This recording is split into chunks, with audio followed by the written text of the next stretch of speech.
Assalamualaikum warahmatullahi wabarakatuh. Halo guys, saya ingin sharing analisa GU ya, GBP USD. Oke, kita buka GBP USD. GBP USD. Sebentar. Nah, ini kita buka FXCM. Kita akan mapping pair analisa GBP USD. Oke, kita cek dari time frame weekly ya. Karena kita ingin analisa weekly. Di sini kita lihat di time frame weekly, di sini sebentar, dia masuk area ini ya. Ini inducementnya keambil, dan dia respect area ini. Nah, ini kita mengkhawatirkan harga akan naik ke sana ya, lebih tinggi ke sana. Kenapa seperti itu? Di sini kita lihat, di sini dia juga membentuk engulfing bullish. Ini engulfing, dia respect engulfing di sini setengahnya. Ini juga engulfing, dan kita akan cari buy di setengah area weekly ini. Oke, kemudian kita cek di time frame daily pergerakannya bagaimana. Sebenarnya di sini ada area ekstrim ya. Di sini kita lihat, di sini ada fair value gap belum di respect. Di sini juga ada fair value gap belum di respect. Nah, tapi dia respect area ini. Dan kemudian ini juga bisa dibilang demand ya, demand. Nah, di sini ada change of character. Ketika harga sampai demand, pullback terakhir ini bisa dibilang change of character. Nah, ini ya, change of character. Oke. Di sini kita lihat, dan dia respect area demand ketika pullback lalu fly dan bentuk boss. Oke.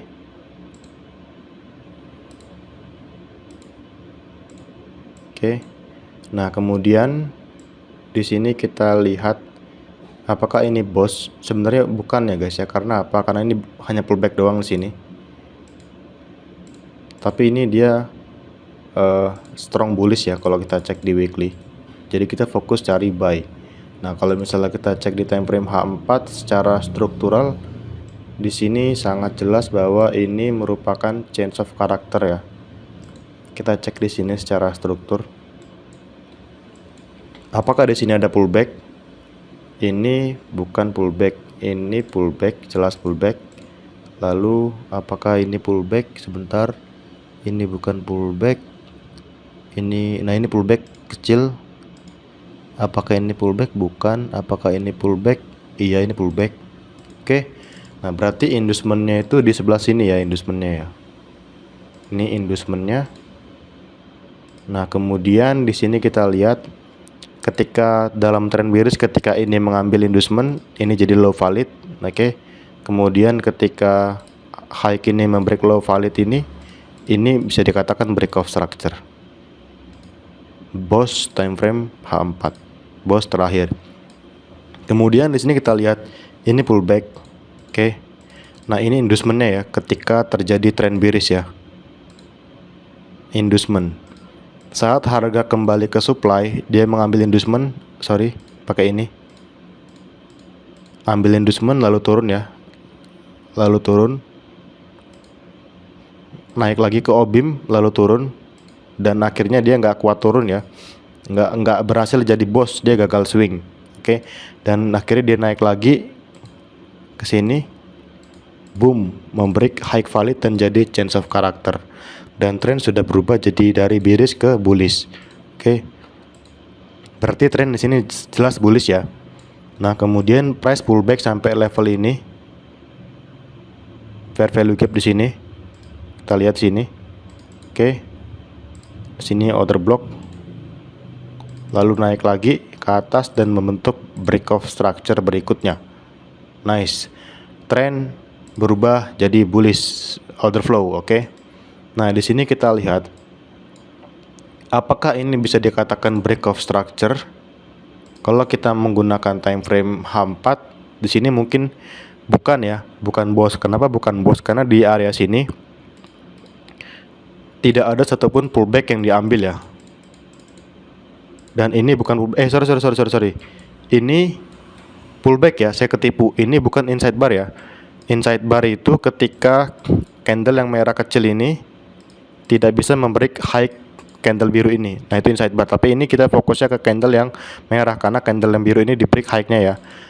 Nah, candle yang merah ini dia low-nya diambil oleh candle biru ini. Nah, berarti ini pullback. Sorry.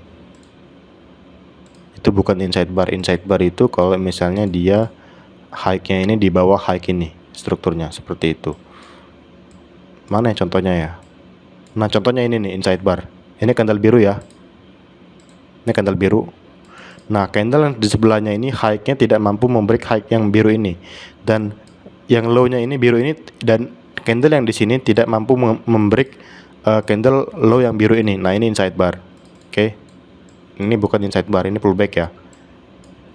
Berarti ini sudah menjadi high valid di sini karena mengambil inducement, dan ini menjadi low valid ya.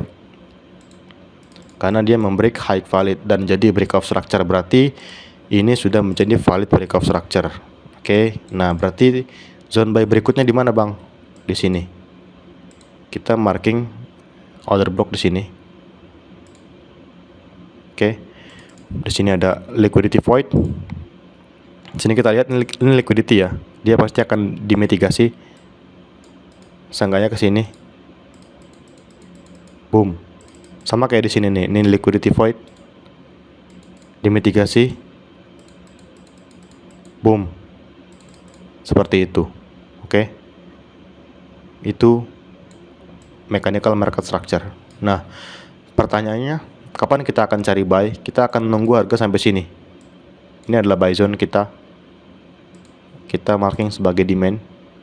Di harga berapa, Bang? Di sini kita zoom, kita cek harga berapa. 122 150. Sorry, dari ekstrim ya. Dari ekstrim kita marking 122.000. 122.000. Kita marking sampai seenggaknya buy-nya itu di sinilah. Jangan terlalu tinggi biar SL-nya nggak lebar. Kita cari konfirmasi di area ini sampai level 122.650 lah. 122.650. Nah, ini kita bisa mencari konfirmasi buy di sini di time frame HM15 ya. Nah, ketika di sini di area ini muncul konfirmasi, kita bisa masuk buy. Contoh konfirmasinya seperti ini ya. Polanya seperti ini. Saya sering bilang ya, udah sering bahas ya. Nah, seperti ini. Boom, kita buy di bawah inducement. Oke. Ini setup yang paling saya tunggu ya sebenarnya. Ketika harga sampai demand, baru kita cari buy. Oke. Nah, untuk berikutnya kita cek DXY guys, karena GU, EU itu dia respect dengan DXY ya kadang-kadang. Nah, kita cek DXY bagaimana pemandangan DXY. Kita buka yang TVC. Oh, di sini kita lihat guys, GU dia berusaha naik ke demand ya, tapi dia masih sangat sulit ya karena dia strong bullish. Nah, di sini di DXY secara mekanikal ini breakout structure ya untuk time frame H1 ya, sangat jelas H1. Nah, ini adalah supply-nya dan mungkin akan dimitigasi ya. Nah, kemudian di sini kita lihat ini dia menciptakan pullback di sini. Nah, ini adalah inducement-nya ya. Oke. Ini bukan area sell, ini inducement-nya, oke. Kemungkinan harga akan pullback ke atas baru turun. Tapi di sini dia mungkin muncul konfirmasi ya guys ya. Baru dia turun. Seperti ini.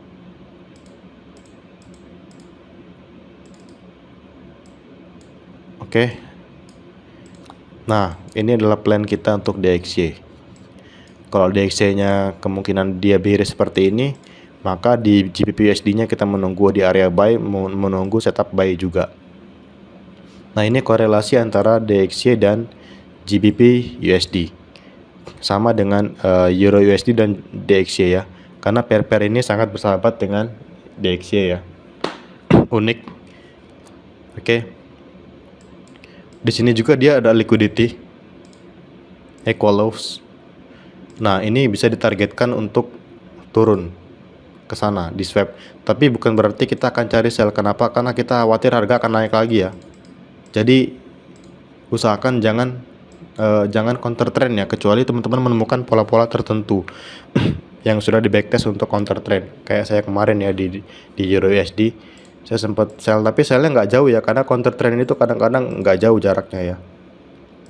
Coba kita buka Euro USD, kita kemarin sell counter trend tapi dapatnya nggak jauh.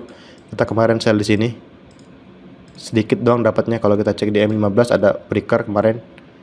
Nah, ini sini kita lihat. Ini breaker. Lebih jelas lagi saya buka data saya. Data saya di sini ICT breaker high win rate. Nah, ini ya. Bukan. Mana? Nah, ini nih. Kemarin saya entry di sini. Price ambil liquidity, oke, equal high. Lalu turun. Bentuk breaker di sini dan jadilah MSS atau market structure shift. Nah, target entry pertama di sini. Tipis jaraknya. Lalu dia naik lagi ke fair value gap. Saya sebenarnya entry-nya kemarin nggak di sini entry-nya. Saya kemarin entry di sini nih. Lalu turun. Profit juga sih sebenarnya. Nah, kemudian yang ketiga saya nggak entry lagi karena rawan ke swap high-nya. Jadi saya 2 kali entry di sini. 2 kali profit. Nah, seperti itu. Nah, ini contoh setup breaker block untuk counter trend. Tapi itu jarang muncul ya sebenarnya. Nah, kalau di GBP/USD sekarang itu nggak ada ya breakernya di sini, nggak ada breakernya di sini. Nah, sekarang ini dia strong bullish. Jangan langsung agresif sell buy sell. Kita harus menunggu konfirmasi ya. Karena apa? Karena kalau misalnya kita menggunakan risk entry, kita pasti SL-nya itu jauh ya, pasti di bawah low sini. Dan low sini kemungkinan akan di swap lalu pullback. Nah, kita akan nyesek kalau ketika kena SL lalu price pullback ke TP. Nah, itu saya sering ya ketika risk entry. Makanya saya sekarang tobat, saya fokus dengan confirmation entry. Nah, karena kalau ini pola ini, ketika kita menemukan pola ini, kita akan disiplin meletakkan SL di bawah ini ya, low ini di bawah order block. Seenggaknya ditambahkan dengan spread ya, spread kita di market. Nah, itu udah pasrah kita. Trading itu perlu tawakal ya. Jadi ketika kita trading itu kita perlu sabar, 90% sabar, 5% entry, 5% tawakal. Ya udah, ya semoga profit. Tapi seenggaknya kita punya data backtest yang datanya itu seenggaknya punya win rate di atas 50%. Jadi kita bisa profit. Oke, itu aja ya guys ya untuk plan GBP/USD. Saya mencari buy di area ini untuk minggu depan. Oke. Saya akhiri. Assalamualaikum warahmatullahi wabarakatuh.